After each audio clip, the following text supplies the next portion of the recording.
بسم الله الرحمن الرحيم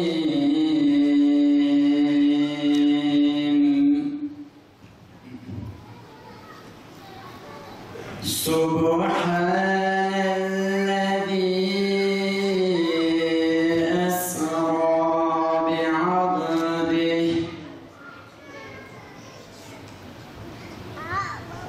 الذي أسرى بعبده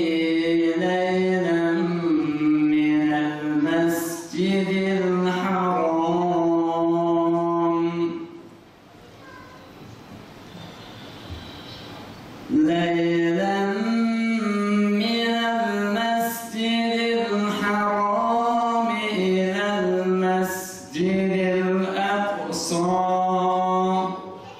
Sizlere ve devlet adına ayrı teşekkür ediyorum. Allah razı olsun. STK başkanlarımıza, dernek başkanlarımıza ve Gaziantep'in farklı mekanlarından gelen tüm kardeşlerimize hoş geldiniz, sefalar geldiniz diyorum. Kardeşçe, huzur ve hak ve hukuka riayet edeceği şekilde bir ahitleme anlaşması yapmıştı. Sulh ilk dediği açmayı başarmıştı. Üçüncü hedefi fitne konumunda olan Partililer devletini yıkmak. Bu beraberliğe bir şey yapamamak, ızdırabı, hüznü Müslümanların kalbini yakmaktadır.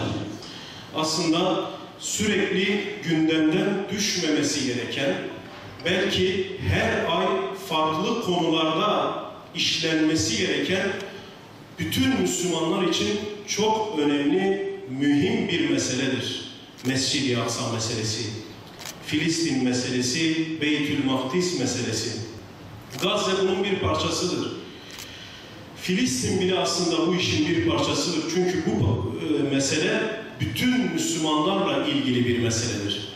Bu mesele Türk'le de, Kürt'le de ilgili bir meseledir. Sadece Araplarla ilgili bir mesele değildir. Sanki işte orada kardeşlerimiz ölüyor, orada işte bir mescit var, o mescit öylesine orada duruyor. Bizler orası için neler yapabiliriz? İlk kıblemizdi, şimdi değil ama ilk kıblemizden dolayı önemlidir. Bunların aslında önemi hiçbir zaman değişmedi. Ta Allah Resulü sallallahu aleyhi ve sellem'den bu zamana kadar. Doğduğu yeri şu an kilisedir. Doğduğu yerde İslam alimleri de diyor ki Hristiyanlar burada da hata işlemişlerdir. Kabe ile Mescid-i Aksa arasında Allah Resulü hadiste diyor ki 40 yıl var. Bir şekilde uğradı. Beytül Makdis'te hemhal oldu. Bir şekilde Allah onları oraya gönderdi. Oranın dışında yaşamışsa peygamberler Allah onları buraya gönderdi. Allah Resulü sallallahu aleyhi ve sellem Mekke'deyken hicretten birkaç ay önce bir gece Mesela biz Kur'an-ı Kerim'in ayetlerini Mekki Medeni biliriz. Kur'an-ı Kerim'de bir ayet-i kerime var ki Kutsidir, Kudüs'ten nazil olmuştur. Kutsidir, Kudüs'ten nazil olmuştur. Kudüs aynen Allah Resulü sallallahu aleyhi ve sellem Miraç'tan Mescid-i Aksa'ya tekrar geri döndüğü sırada bir ayet-i kerime Zuhruf suresi 45. ayet. أسر الله بعبده محمد صلى الله عليه وسلم أولى القبلتين ثالث المساجد مكانا ثاني المساجد بناء أرض الأنبياء أما الرسول صلى الله عليه وسلم بالأنبياء إماما حقيقة المسجد الأقصى ليس بخير المسجد الأقصى في خطر ليس بخير ولو كان المسجد الأقصى بخير في ظل الاحتلال لكان عميلا ولو كان أهل المسجد الأقصى وأهل بيت المقدس مع وجود الاحتلال بخير لكانوا خونة وعملاء ولكنهم ليسوا بخير وإنما على خير. فالمسجد الأقصى أيها الإخوة الذي سمعتم وصفه وتعلقنا به في خطر كبير نريد أن نتحدث عنه باختصار. وأهل المسجد الأقصى وأهل بيت المقدس ليسوا في خير ولكنهم على خير، بمعنى أنهم لا يلاقون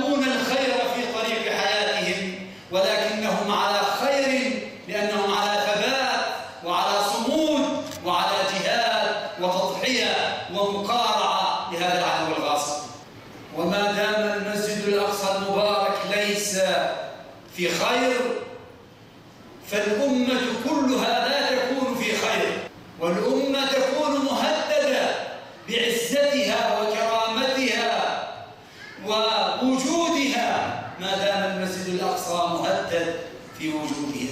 Mescid-i Aksa tehdit altında olduğu müddetçe bunu bilin ki bütün Müslümanlar da izzetiyle, onuruyla, bütün varlığıyla tehdit altındadır.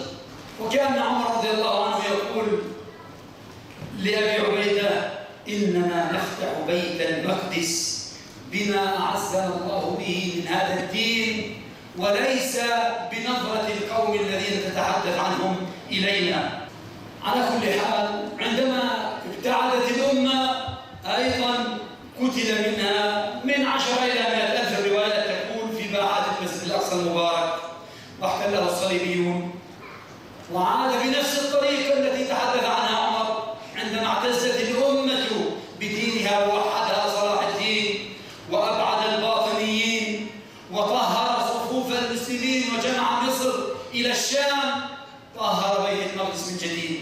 وعندما تفرقت الأمة من جديد ورفعت راية القوميات التركية والعربية والكردية كان أول عقابها بضياع بيت المقدس من بين أيديها.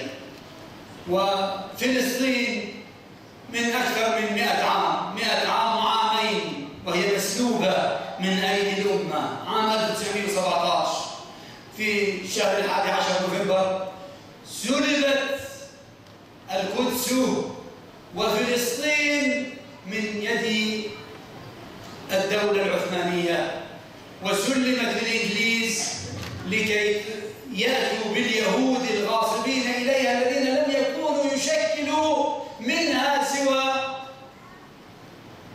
5% فقط. عفوا، عندما جاء الإنجليز كانوا يشكلوا 2%، ولكن أصبحوا في نهاية عهد الإنجليز يشكلوا 5% و 65 إلى 10%. أيها الإخوة والأخوات، من ذاك اليوم إلى يومنا هذا والقدس ليست في خير. وبعد عامين من احتلال الصهاينة للمسجد الأقصى وقبل 5 أيام من اليوم كان إحراق، يعني عام 1969 قبل 5 أيام من هذا الموعد كان إحراق المسجد الأقصى المبارك على يد يهود ادعوا أنه مجنون يومها. 1969'da 21 Ağustos 1969'da bundan 5 gün önce Mescid-i Aksa bütün Müslümanların gözü önünde bir Yahudi fanatik tarafından yakıldı ve Müslümanlardan ses sada çıkmadı. يعني قبل 50 عام 50 yıl önce. وهذه النار أيها الإخوة التي اشتعلت في جنبات المسجد الأقصى المبارك قبل 50 عاما لم تنطفئ بعد، ما زالت مشتعلة. نقول أحيانا نحتفل بذكرى أو نحتج بذكرى إحراق المسجد الأقصى، علينا أن نقول بذكرى بدء إحراق المسجد الأقصى، لأن النار ما زالت مشتعلة. كانت النار يومها فتيلا أو شرارة صغيرة أتت على منبر صلاح الدين ونور الدين، واليوم أشعلها يهودي ادعوا أنه مخالف للقانون مجنون فاقد للعقل والوعي، ولذلك أطلقوا سراحه. ومن ذلك اليوم أيها الإخوة النار تأكل المسجد الأقصى، تريد أن تلتهم قدسيته، تريد أن ترفع من قلوبنا مكانته، تريد أن تهدم جدرانه وأن تأتي على مكانه وأن تحل محله هيكلا مزعوما. يتولى إشعال هذه النار اليوم رئيس الوزراء الصهيوني، قبل كان شارون والآن نتنياهو، والنواب نواب الكنيست والحاخامات والوزراء الذين يدنسون المسجد الأقصى المبارك في كل يوم ويأتون بالجنود والمستوطنين في كل يوم أيها الإخوة والأخوات يدنس المسجد الأقصى المبارك بعد أن كان الدخول إليه من حين إلى حين وبدعوى أنها جهاد متطرفة. اليوم يدخلون إليه قيادات وقواعد وجنود. تعددت أيها الإخوة والأخوات وجوه العدوان على المسجد الأقصى المبارك خلال شهرين من احتلال المسجد الأقصى المبارك. كانت الحفريات والتنقيب تحت المسجد الأقصى المبارك قد بدأ، والمراد باكتشاف آثار صهيونية. ولما يئسوا ولم يجدوا تحت المسجد الأقصى المبارك أي دليل يدل على يهوديته بدأوا يضعوا بعض الأحجار المكتوب عليها بالعبري ويدفنوها لكي يخرجوها بعد حين، كما يفعل الآن بالبتراء بالأردن وفي بعض الأماكن. يحاولون أن يذهبوا